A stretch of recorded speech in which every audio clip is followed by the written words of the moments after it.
સિહોરમાં પ્રતિબંધિત પ્લાસ્ટિકનો બેફામ ઉપયોગ તંત્રનું ભેદી મૌન. કડક કાર્યવાહી કરવામાં આવે તો આપોઆપ ઉપયોગ પણ બંધ થઈ શકે. રસ્તા ઉપર જ્યાં ત્યાં ફેંકવામાં આવતા પ્લાસ્ટિક મૂક પશુઓના પેટમાં ઉતરે છે.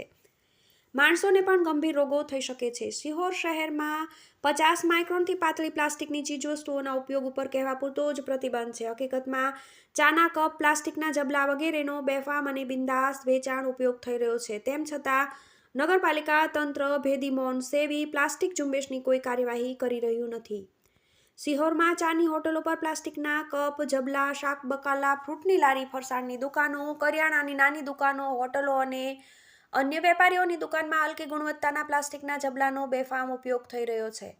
આવા પ્રતિબંધિત પ્લાસ્ટિકના જબલાથી માણસોની જિંદગી સાથે પણ ચેડા થતા હોય છે. કેન્સર, હૃદય, ફેફસા, લીવર જેવી ગંભીર બીમારીઓનું કારણ હલકી ગુણવત્તાનું પ્લાસ્ટિક બની શકે છે. તેમજ જાહેર રસ્તાઓ પર જ્યાં ત્યાં પ્લાસ્ટિકને ફેંકવામાં આવતું હોવાથી કચરાના ઢગલામાં અને જબલાની અંદર રહેલ ખાવાની વસ્તુ સાથે મૂક પશુઓ પ્લાસ્ટિક પણ પેટમાં ઉતારી દેતા હોવાથી ઘણા કિસ્સામાં મૂક પશુના મોત પણ થાય છે.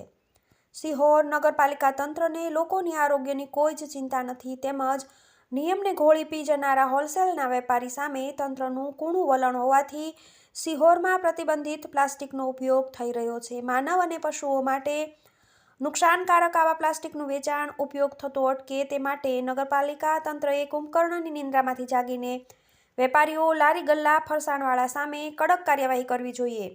જો પ્લાસ્ટિક ઝુંબેશ શરૂ કરવામાં આવે તો લોકો ગંભીર રોગના ભરડામાંથી બચી શકશે અને બેફામ વપરાતા જબલા, ચાના કપ આપોઆપ બંધ થઈ જશે. ત્યારે આ બાબતે નગરપાલિકાએ ગંભીરતા દાખવવી જોઈએ, જેથી સિહોરની જનતાની તેવી માંગણી છે.